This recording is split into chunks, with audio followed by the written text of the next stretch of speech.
What is up, everybody? Welcome to Pop Culture Philosophers. Welcome to a special abbreviated edition of Rockin Robbie Live here on the 4th of July, Independence Day weekend. Hope everybody's had a great, safe, fun weekend.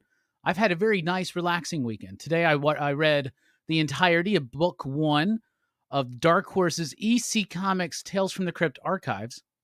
And I watched Lethal Weapon 2 because Action Fest kicks off next week. So July 4th weekend, a perfect time to watch some Lethal Weapon movies. I encourage you to do so. But today we're here instead of doing a proper Rockin Robbie Live. And sorry that we had to move the stream. It was odd. Like the OBS wouldn't want to connect right with the YouTube. So we decided just to jump over to StreamYard. I say it's just me and my cat. But that's how we roll here. Anyway, I hope everybody's been having a good weekend. Happy 4th. If you're not from America, well, just happy, just regular ass weekend, you know? So there you go. But tonight we're going to be talking about my HeroesCon experience. This was my second year at HeroesCon. I was at the last one, which was in 2019. They didn't do one in 2020. And I appreciate everybody being here. With the benefit, though, of StreamYards, I get to highlight comments. So what's up, the artist formerly known as Jesse Say What? Nova 69, dudes. Two Gun Pedro's in the house. Pew pew. We got Eric D in the house. Trenton. William. Were you able to ask Starlin if he's coming to New York Comic Con? No, I saw Starlin at the hotel, and I saw Starlin at the con, but I didn't speak to him or get anything signed. There are a lot of people that I missed, but then people I had brief incursions with. What's up, Chamorro? And Brian, my buddy Brian was there. Hell yeah. Hell yeah. All right, so HeroesCon is fantastic. It is my favorite show, and this year in particular, this is only my second year, so I'm not like an expert on it or nothing, but in my personal experience, this was the best con I've ever been to, period. And this weekend in particular, that one was freaking phenomenal. It was a great weekend. It was super fun. So I went with my buddy Brian, of course, and I went with my buddy Robbie from Earth 2, and Robbie's kid was there, Robbie's son. He's like 16 years old. And we had a long-ass drive there. And if you have any questions, what's up, Vern? If you have any questions, what's up, Bayman? If you have any, what's up, Ronnie? If you have any questions about the HeroesCon, you can throw them out and I'll come across. But basically, I'm just going to recollect real quick some of my thoughts and experiences the weekend. Then I'm going to show you guys this awesome haul of shit that I got and stuff I got signed and things like that. So what's up, Big Harm? Great show. I saw a lot of it with Flash by Night, who I met at HeroesCon. So we drove to HeroesCon. Should have been about a 6.5-hour, 7-hour drive. Took about 10.5 hours. We got stuck in traffic. Dead stop for almost over an hour. It felt like it was really bad. So it was excruciatingly long to get there. We finally get there. We get to the hotel. We get checked in. We go upstairs. We try to find a place to eat. We want sushi. Brian picks Red Ginger. It's this place, steak and sushi. So we go there. On the way there, I like let me peek into the bar and see if anybody's there. I look right into this doorway, and right there is John Romita Jr. And we kind of freak out, and we go, and we have our dinner. It was great. There was this white peach sake there. I got to give major station and props and a pop boom to Robbie from Earth 2 for buying me a second bottle of that, because that shit was so good. It was delicious. I took a picture of it, I believe, on my phone so I could try to find it eventually again one day. So there you go. Josh went in the house. Well, if it isn't the Simonson's new breakfast, buddy, station. Yeah, station yourself, buddy. So we had good dinner that night, and we just go back to the hotel and chill. And then my buddy Kevin came in. So my buddy Kevin is an artist. He was launching a project. So I guess my first thing I'll show is this. So it's called Sasquatch War Ender. So he is part of a team that is crowdfunding this on Indiegogo. Right? So I think I don't know if they're live yet or they're about to be. But anyway, my buddy Kevin is the artist here. And I love his artwork. And he did this book called Extinction, where he did it in black and white with gray tones. But he also added a little touch of red. And he does that here. But this is like World War II Sasquatch comic book. So that's pretty dope. I'm really excited for Kevin. He's really excited for this book. It's something he's really excited for. Look at that, y'all. That's super gnarly. So Kevin had a table there, and he was giving these away, trying to build the word for Sasquatch War Ender by my buddy Kevin. So that was super cool. I don't have anywhere to put anything. Just set it there. So that'd be the first thing I show off there. So then Kevin shows up, and so we're all in this hotel room, and it's cool and it's fun. We get up, we go to breakfast. On the elevator ride down, we ride with Walt and Louise Simonson. So Walt and Wheezy are like 2 doors down from us in the hall. Like they're 2 rooms down. So we had multiple elevator and hotel and breakfast incursions with them. And I never got to their table to get something signed. I brought stuff to get signed, but the first day, because they were giving away this print to people that was by Walt Simonson, it was Thor and Orion. And so everybody was at their tables to get it signed. And there was like maybe 20 people in their line. I was like, oh man. And Friday, we went Friday and Saturday. We left on Sunday. So Friday's like a really good day to go to the con because there's not a lot of people there. It's not super crowded. And even this one, with the way it was laid out, maybe there was lower attendance in general, but it just also with the way it was laid out, it never felt like super overwhelming. But some of those lines were overwhelming on Saturday. So what was a 20-person line for the Simonsons on Friday became like a 200-person line, maybe a 300-person line, like a huge ass line for the Simonsons all day Saturday. So we never got anything signed by them, any of us, but we did get to meet them. We did get to talk with them, had elevator rides with them. And so the first time we just had an elevator ride, and we're just like, no one's addressing the elephant in the room that we know who they are. And we're just like having this normal casual chat, which was very awkward at times. But then we went, and then they're getting their breakfast right next to me. So I'm in the breakfast buffet line with them. Breakfast buffet at that hotel was badass, by the way. Badass. I'm just going to say that was a really good breakfast buffet. And then they're eating at the table next to us. Then we go to the con. We have a great day there. One of those, I think it was that night, we're going back, or we're about to go. It was Saturday night. I don't know. Anyway, at one night, we're walking out to go out. We're going to the art auction or the drink and draw. I don't remember which night it was. And then the Simonsons are walking to their room. And I was like, this is the moment. And I just stopped them and I was like, hey, I just wanted to let you guys know that y'all are legends. We're all big fans of your work and blah, blah, blah. And just wanted to really, right? So then Walt just starts talking to us and Wheezy's talking. And then Wheezy's like, look, I love y'all and I really appreciate it, but I am tired and I'm going to go to bed because he will stand out here and talk to you forever. And then we wouldn't let that happen, obviously, because we had things to do, things to see, places to be. But it was great. And we had, at the last day, we went down again. And then on Saturday, at breakfast, we get our breakfast, we look over, and at the breakfast table is Walt and Wheezy and Larry Hama, Rick Leonardi, and Chris Claremont. It's like X-Men Bullpen legends eating breakfast right next to us. It was dope. Starlin was at our hotel. Romita Jr. was. So it looked like we had the more low-key hotel, but of course we knew where to go to hang out. So we had a lot of fun at the show. Let's see. I didn't take a whole lot of pictures, but I have a few here. Anybody in the PCP Army's already seen it. So there's me and my buddy Kevin and our buddy Paul. That's us at the drink and draw, I believe, on Friday night. Pretty toasted. One of the first things I did on Friday was I went and met John Romita Jr. It was a little bit of a wait, but it was totally worth it. When I met John Romita Jr., I got him to sign some things. I'll tell you that story when we show that off. I was really pumped to meet Jim Moffitt. I met him 20 years ago in 2002 in Chicago at a con on 4th of July weekend at Wizard World. So I was really excited to meet him again.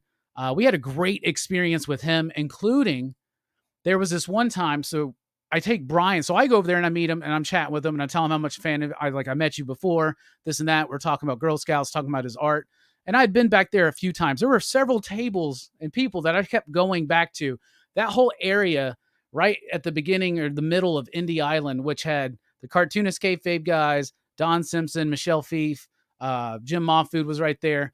That was my home base, basically. I would always go back to that area because I always knew there was something else I wanted to buy or say to Ed and Jim. And Jim Moffitt, Jim Rugg, both of the Jims. Where was I? Oh, so I go get Brian and I take Brian over there to meet him. And there's this dude who's an original art collector. And of course, Felix had a big presence there. So a lot of their guys were there. And Brian is into original artwork too, but we're over there. And this dude we meet named Tyler has an amazing portfolio of original artwork that he's bought. Daniel Warren Johnson, James Herron, Nick Patera, I'm forgetting. So Stephen Green, I think, was in there, like a bunch of really cool, badass artwork. And he was showing it to Jim Mahfood, and they allowed us to just kind of partake in it. So we had like this like 20, 30-minute powwow of looking at all this original art and commentating on it with Jim Mahfood. It was fucking dope. It was super cool. Jim Mahfood is a super cool dude. And I asked him about Ziggy Marley, and he said that he was the coolest guy. And I love that dude. That dude's super cool. Then I met, this is on Saturday night. This is at the art auction. My buddy Robbie from Earth 2 picked up a really nice Dan Panosian Boba Fett piece, like a helmetless Boba Fett. It's like, it looks like the actor does now. But at that art auction, we were hanging out. And lo and behold, right next to us was Omar from Near Mint Condition. So we had a little chat for a moment, just said, what's up? Took a picture. That was super cool.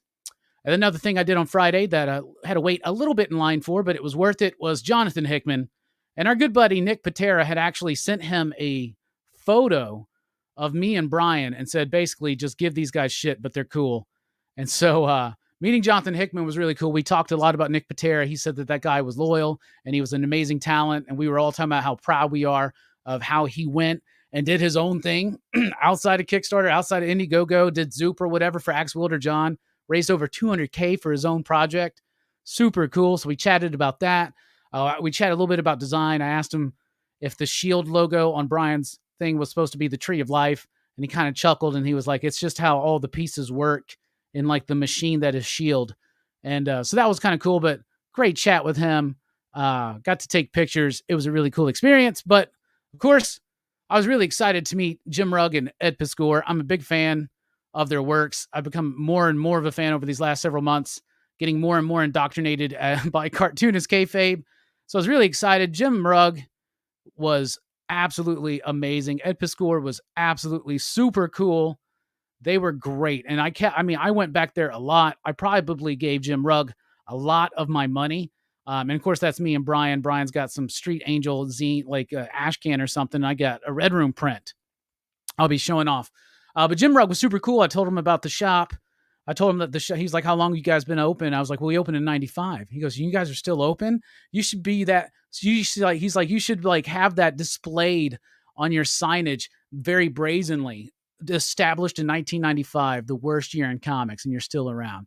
And so we chatted about that. We chatted about publishing, just kept going at back and back to his booth. He had a lot of stuff that you can't really find cheaply. And I'd rather spend a little bit more or spend a little bit less and buy it from the creator and actually get to have a little bit of a conversation. So much with him. Ed Piscor was super cool, wearing them shades, wearing a mask, wearing that hat, you know, but I chatted with him. We talked about, there was a great moment with Circumstances.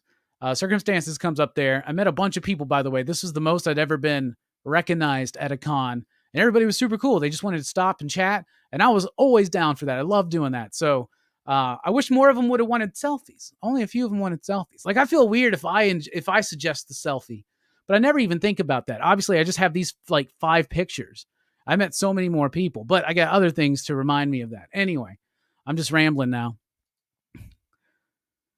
Brian says, I was looking for Robbie one time and just thought, go by kayfabe. He was there, and Klaus Janson was there talking to Ed Piscor. Yes, he was. Yes, he was. Yes, I met Chris. Chris, my boy Chris. We're like about to talk to Jim Rugg. I had just bought the Public Enemy action figure set. He had bought one. He introduces himself. We have a chat. I mentioned that I haven't found any cool like underground or indie or alt comics or anything. Chris goes, oh man, you gotta go see my boy Jason. So I didn't know this, but it's the Jason who is the retailer to the stars that Cartoonist Kayfabe did like a collection tour of like a couple years ago. So I went to his booth, picked up some cool ass shit that I hardly ever see like in the wild in my limited experience of just working at my own shop. Because I don't really go hunting very much except for online. But just coming across stuff, man, it was such a thrill. So Chris, thank you so much for pointing that out. We also, when we were chilling at the bar on Saturday night, that was a real fun night. But he was downstairs and me and Brian chatted with him for a while. Super cool guy. Yeah, would it be weird? Yeah, your boy Omar. Robbie had to speak to me for me. I froze. Are you with the Simonsons? It was cool stuff. Cool stuff. Yeah, there's Brian. Yeah, Chris, thanks for that rec. We talked to Jason again that night at the hotel. Super great guy. Yeah, he's super cool. And he does have the best stuff. I picked up some real cool stuff. All right. So bummed I didn't run into you. If you saw a guy dressed like a giant yellow butterfly, that was me. I don't remember a giant yellow butterfly. If you saw a guy dressed like Rockin Robbie, that was me. When I met one guy, he even goes, he's wearing the Green Knight shirt. It was cool, man. Yeah, the Simonson. So that was cool having like, actual real life interactions with them at a hotel. It was fun. It was great. If you ever see me at a con, feel free. Stop. Take a picture. Say what's up. I appreciate that. Getting the feedback. All right, next thing I'll show off. I did get my Cartoonist Kayfabe button. Of course, at the Kayfabe button booth, Jim Rugg said, get as many as you want. I just wanted to get that. All right, now it's time for the haul because I wasn't planning on going too long tonight. So now it's time for the haul. This is all the cool stuff I got. I can't remember if there's...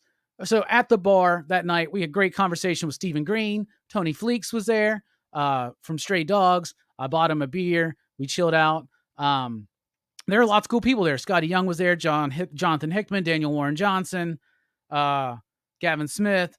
So many people I'm forgetting. Mark Bagley I saw up there. Mike Grell would get like 2 whiskeys and then just walk him up to his hotel room. Steranko was out in the lobby, meandering around, usually with a lovely lady in tow.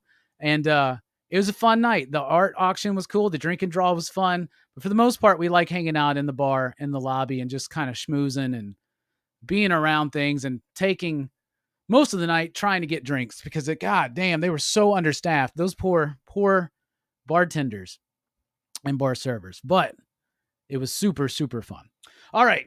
So I went and met Noah Van Sciver because I have heard him being mentioned, I think, by Jim Rugg, and I've heard about Blammo in particular. So I went to go meet him as a retailer, and I was talking to him a little bit, but he's got this upcoming book about Mormonism that's being touted. I think it's coming from Fantagraphics, but I'm not sure. But I had heard about Blammo, so I picked this up. This is the complete volume 1. It's issues 1 through 5 and bonus material, and really cool, like indie, ridiculous, funny kind of stuff. I haven't read it yet, but he was a super cool guy. He had an Atlanta Braves hat on, so we talked about that.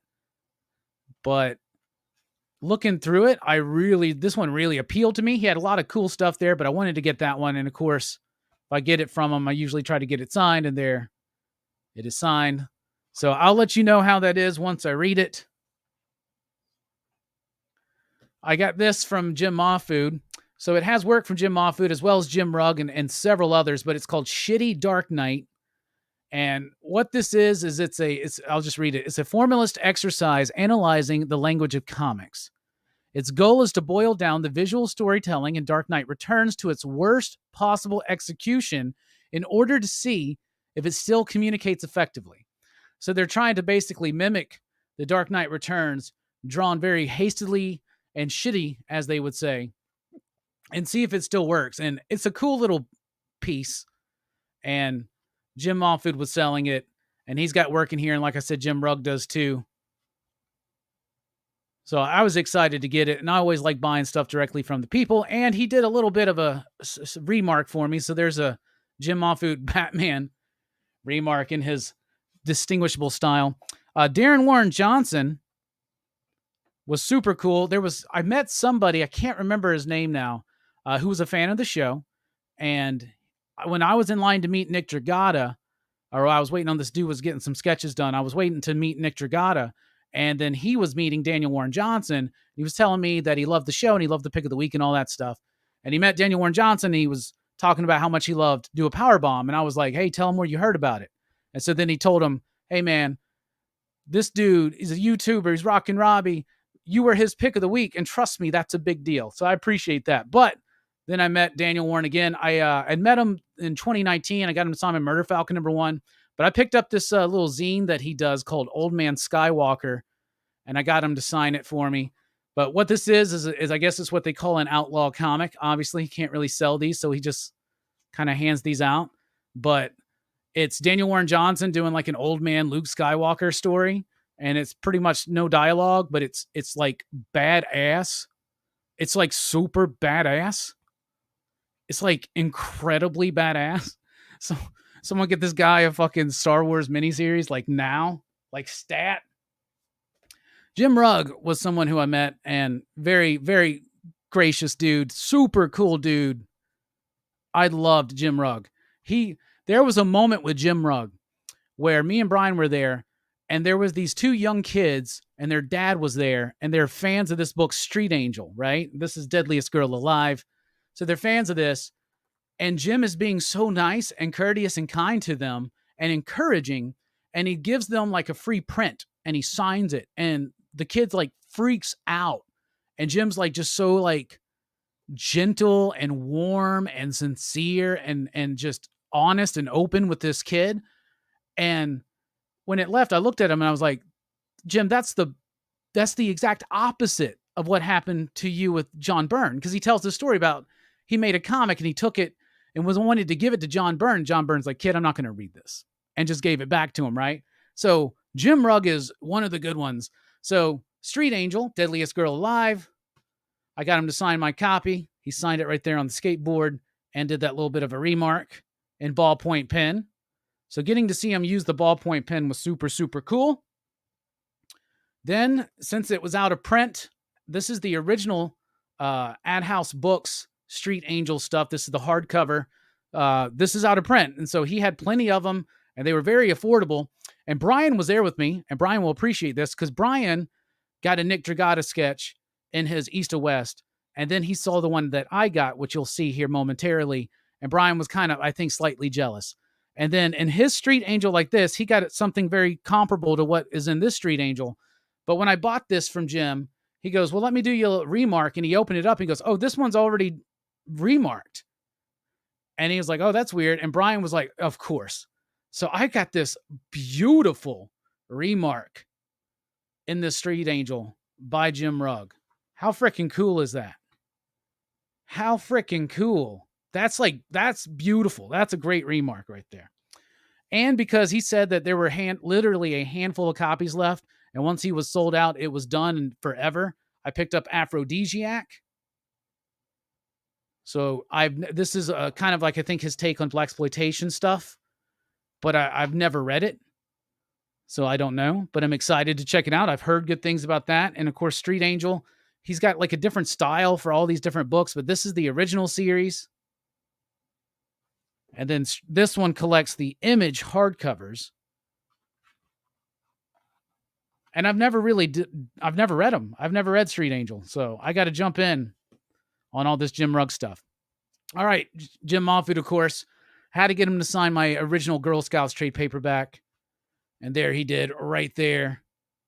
Girl Scouts was great. I did ask him about his style, because if you notice, his style is different here. This is what it originally looks like if you're familiar with his work from the original Girl Scouts or Clerks, right? It's tight.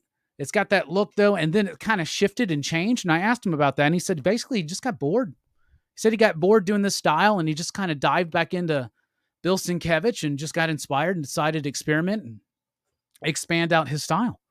So there you go. Brian, I should have gotten a picture of this, but Brian got an amazing commission from Gavin Smith of the Shaolin Cowboy. So we got to go meet Gavin Smith. And of course, Brian got that badass thing. So I didn't have Dead Legends 1. So I got to pick that up from him and got him to sign it. Sign it in green? It's interesting. And I already had Dead Legends 2. And so I got him to sign that. And he signed that one in gold.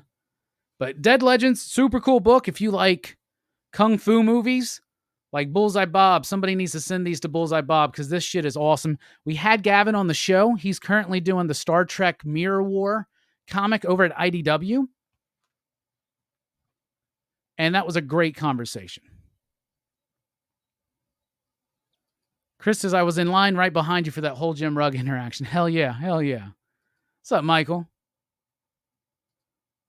The Honda DeLorean. My buddy Matt took a selfie with you at HeroesCon and told you about nickname I have for you, the Roger Ebert of comic reviewers, but more hip.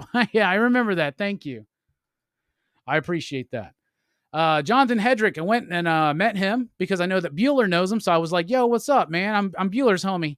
So I picked this up from him, the recount, because this is a really solid book. And he was going to sign it to Pop Culture Philosophy. Then I was like, nah, man, it's Philosophers. So that's why we got that little tilt there. But Jonathan was a super cool dude. He was a super cool dude. You should support his book. That book was awesome. Michelle Fief. We got to meet him. This book is it Copra or Copra? I've never read it, to be honest with you. I had just recently picked up volume 1 because I knew I was going to meet him, but I did like his artwork. I remember him on that, was it a Bloodstrike book he did? But I always liked his artwork, and I always intended to get into this. And of course, the week that I finally buy this to take to get Michelle Fief, I think is his name. I think that's what Jim Moffitt said because I asked Jim. Anyway, they announced a hardcover. However, got him to sign it for me. Love his signature. Little remark right there. So hell yeah. So that was super cool. He was a cool dude. I met Andrea Muti. He was actually at the bar one of those nights talking to Kevin. But, of course, we know him from Maniac in New York. So I picked up the Maniac of New York trade paperback because I got rid of my issues. So I decided I'd get the trade, and he signed it for me. Here is my East to West Volume 1 hardcover. So Nick Dragata, super cool guy. And he did this awesome remark for me of death. He did it in pencil underneath, a little underdrawing, and then he inked it. And then also it's signed by Hickman up there from when I met Jonathan Hickman. So really cool. Pro tip, any of the guys represented by Felix Art, if they're at a con, if you have a hardcover, they'll give you a little remark. That's what they do. Tony Fleeks was super cool. And when we had him on the show, he mentioned Time Shopper. I had yet to ever still read it, so I picked it up from him. And of course, he signed it for me. So Tony Fleeks, super cool dude. Met Don Simpson. And I never got any of the Megaton Man stuff, but I remember it. But I always wanted to get some, and he had some of these out-of-print trades, and I picked it up, and he did a little remark for me. It says, to Robbie, woo, HeroesCon. That's pretty dope. So he did that in blue line pencil, and then penciled over the blue line. But yeah, dude, this is like goofy superhero comics, silly shit. So I'm excited to get this and to get it signed by him. He was a cool dude. He's a little dry. It was fun because at one point, I'll tell you when we get to the splitting image. Anyway, last of the hardcovers and trades.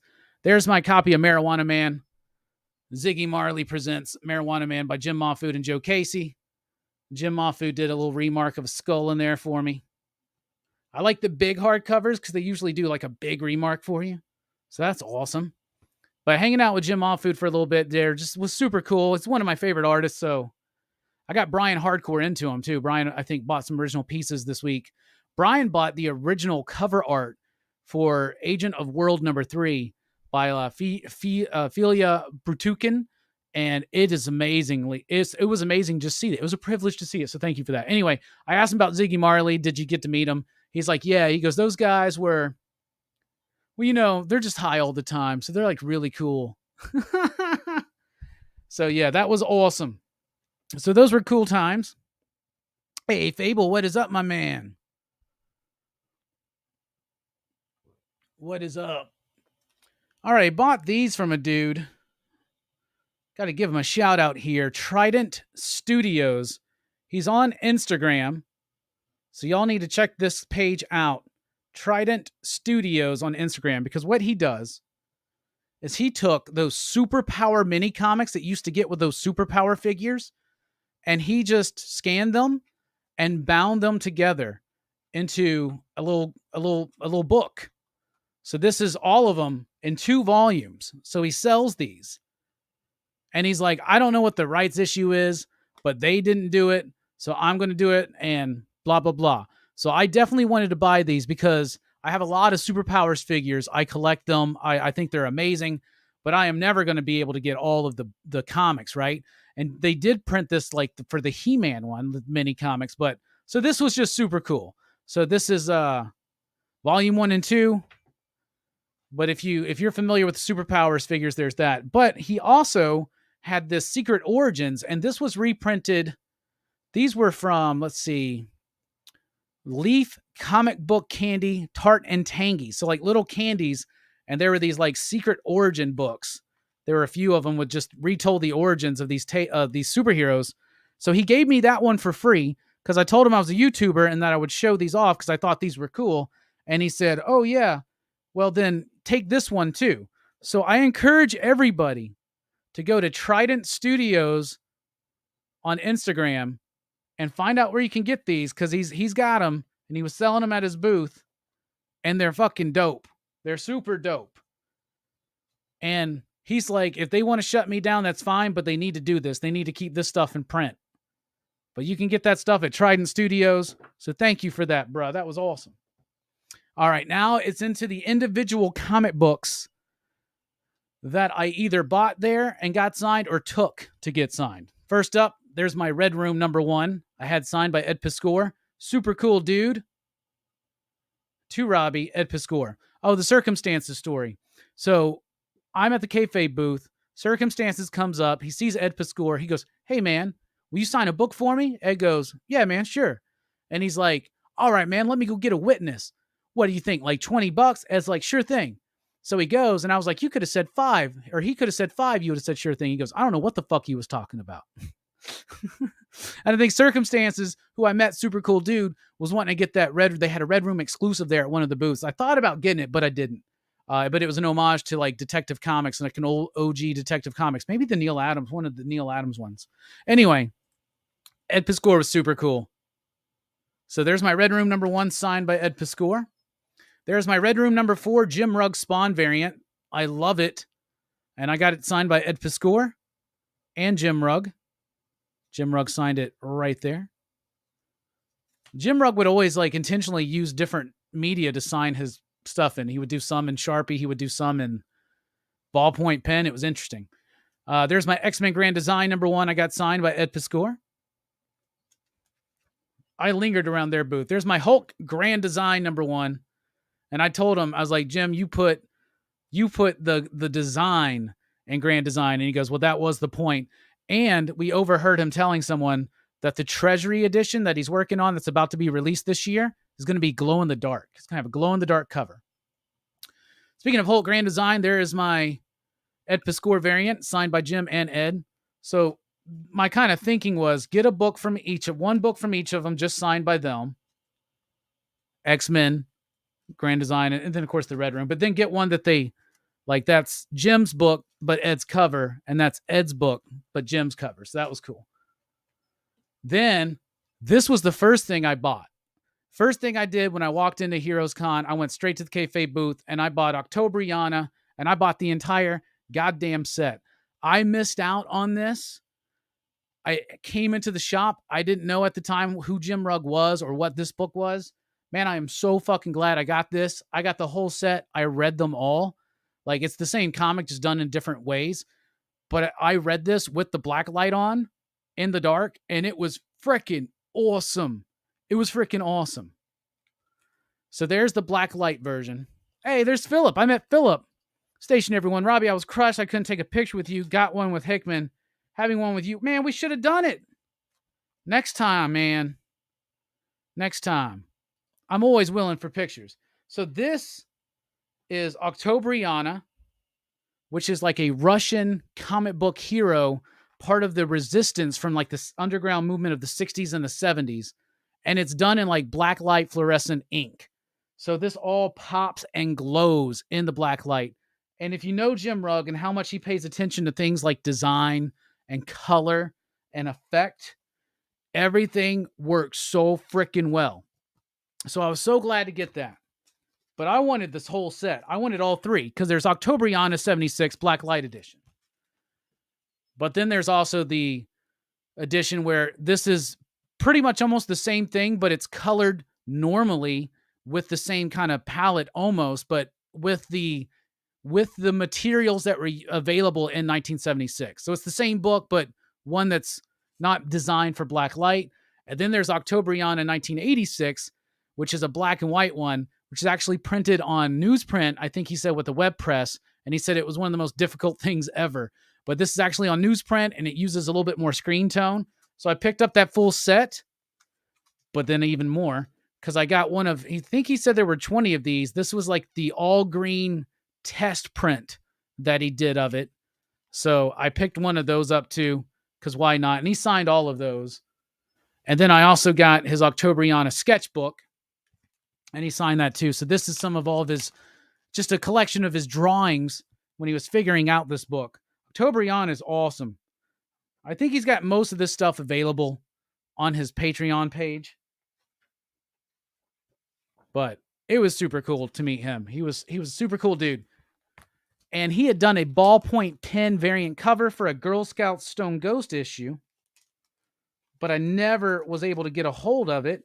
And Jim Moffitt was selling them, so I bought one from Jim Moffitt. For some reason, did not get Moffitt to sign it, but I did get Jim Rugg to sign it.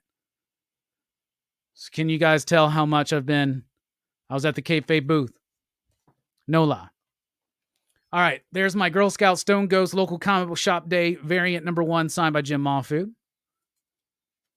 When I met Tony Fleece and Trish Forstner, I got them to sign my Silence of the Lambs homage variant of Stray Dogs number 1. But because me and Tony bonded over Lamberto Bava's Demons when he was visiting the show, I got them to sign that one as well. So I could have brought all of them, but these were the 2 I wanted, the number 1. But that one was the more important one because when me and Tony started talking about Italian horror, I knew it was on. I told you I met Andrea Muti. I got him to sign all my Fearscape number 1s. There's the Sandman homage. There's the Fearscape Isn't reprinting. And then there's the regular cover of the first issue. He's super cool dude.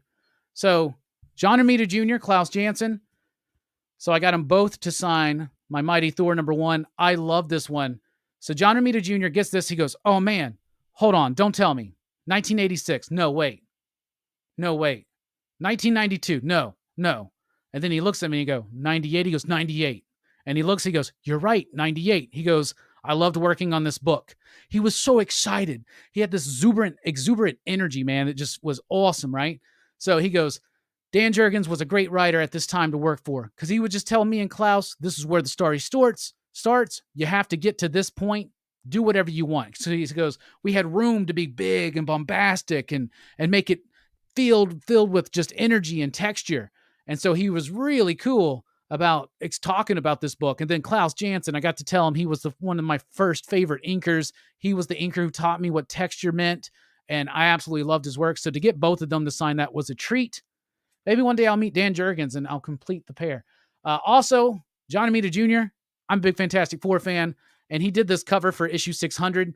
He did an issue of Fantastic Four recently that he did all of the interiors, but I wanted to do this one because it was a way to get Fantastic Four by him and his Spider-Man signed by both Klaus and John Romita Jr.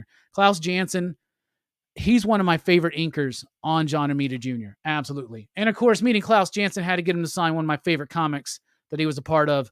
There's my Daredevil 181. Klaus Janson was a super cool dude. Then I also had Hickman sign Fantastic Four 570. There's his signature right there. 570, which is his first issue of the actual ongoing Fantastic Four book. Then with Don Simpson, I got him to sign my Splitting Image comic book there. And there's issue number 1. He signed that for me. This is the guy who did Megaton Man that did that remark in issue number 2.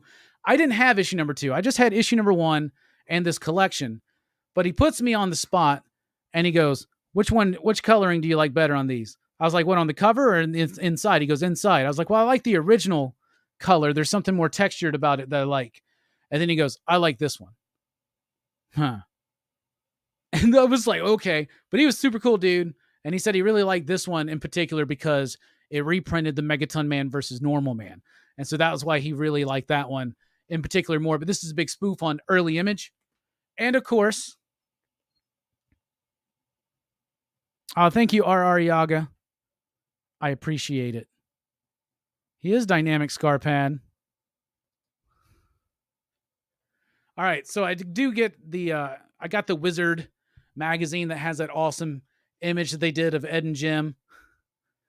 And they thought it was pretty wild and fun when I brought them this to get signed. So I got them each to sign their image. Where's Jim Ruggs? Oh, Jim Ruggs right there in red ballpoint pen. Ed right there. Ed's like, look at them thunder thighs. Speaking of Ed Piscor, he had his Public Enemy action figures there. So I picked them up from him because these are way too cool to pass up. And I asked him if he could sign it, and he did. To Robbie, Ed Piscor. Hell yeah. So those are cool. Now we're into prints. Got a handful of prints from the Kayfabe dudes. I promise I didn't intend this to be a Kayfabe love fest. But I did get this Hip Hop Family Tree print from Ed Piscor with all these great rappers on it. That's super cool. Jim Rugg had a set of all of his Red Room variant covers. I was talking to him how much I loved those covers. So he sold me on this set. And of course, when you buy in bulk, you get the bundle price. So I got this cool print set. So there's his 8-ball homage for Red Room #1. So I got a print of it. I didn't get him to sign the prints because I already had so much stuff getting signed by them. But each print also comes with a print of the original artwork. And that's why I got it in particular. So that was issue 1. Then we got the Love and Rockets homage for issue #2 with the original artwork print. So that's something really cool for me. Issue #3, and I don't have issues 1, 2, or 3, so it was cool for me to get this. But issue 3 is his Turtles homage. So that's the Red Room #3 Jim Rugg variant. And there's the original art. Not the original art, but a print of the original art. And then there's the Donna Butcher Spawn Jim Rugg one, which I got the actual issue signed and the original art print. So that's pretty freaking cool. So those are the prints I got. Now, here's the stuff I just bought, like just comic books I bought. So that was all the people I met, all the stuff I got signed, books I bought from the people. It was a great con. I plan on being at HeroesCon every single year. Hanging out at the bar after the con has always been fun. This was the best one ever. It was a great stop for the Rockin Robbie 2022 tour. The next one will be in Memphis. But thankfully, Chris had told me about Jason's booth, and I went there, and then Jason pointed me out to another booth. So all of this stuff I pretty much got from Jason, except for one thing, which I got from the booth that he was talking about. I got to be very careful about some of these covers I show. So I used to read Faust back in the day because my friend's stepdad had them, and we would read them, what he had, but I never find them, and I don't have them. So I did pick up Faust #1, Faust #2. That's all I can show you of that cover. Faust 3. These books are gnarly. Faust 4.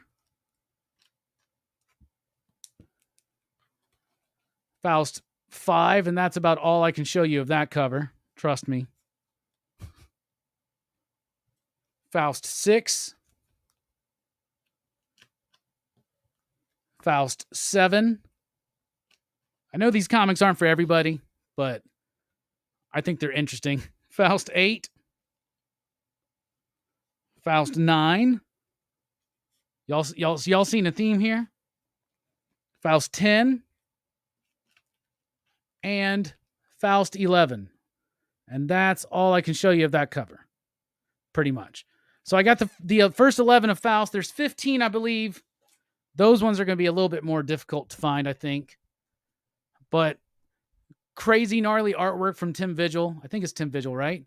And I haven't read those things since I was like 12 or 13. I'd be interested to see what I feel about them now. I think I vaguely heard of this book, but I've never read it. But it's Richard Corbin. But I picked up Children of Fire. He had issue #1 and #2 and #3. So I was very excited to dive into that. I flipped through that. Haven't read it yet. I picked up, this was from the other vendor that Jason had told me about, but it's Gobbledygook. This is a 1986 anthology one-shot that Mirage Studios released with work from Kevin Eastman, Peter Laird, and all the other Mirage Studios talent. It's got a few turtle stories in there. It's also got some weird, quirky things, including my favorite, Cola War. But I did get a chance. I sat down and I read that, and that was fucking awesome. I picked up Maxi Mortal #4, completing my Rick Veitch Maxi Mortal limited series. So now I have all of them because I just needed 4, so that was dope. I picked up Taboo issue number 1. This is it's like an anthology book. It's got work from Charles Vest, Steve Bissette. Why am I blanking on all the names? I just read this the other day and it was super awesome. He had a bunch more issues, but he didn't have an issue number 2. Plus, they weren't super cheap, but I got to open this one up to show y'all some of this stuff. It's freaking awesome. Oh, the Charles Burns is in here. Yeah, Charles Burns. We got Mike Hoffman, Eddie Campbell, Chester Brown. So really cool stuff. There's the Charles Burns bit. Look at that shit. Gnarly. So they're all just like, they're all supposed to be horror stories that kind of push the edge of taste, which I guess is the theme.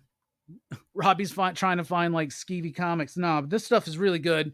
Amazing artwork, really fun stories. And there's a really cool Alan Moore story in here too that is awesome, actually. And then the final thing I got, one of my favorite things that I picked up was this Mobius 3. This is the Epic Marvel collections of Mobius's work from the 80s. Just most recently, I picked up Mobius 4, which has The Long Tomorrow. And I was wanting to I want to get this whole damn thing, but they're not really cheap. Kayfabe had just done a video on this one, so the prices have started going up. When I saw it for the price that it was, I snatched it up.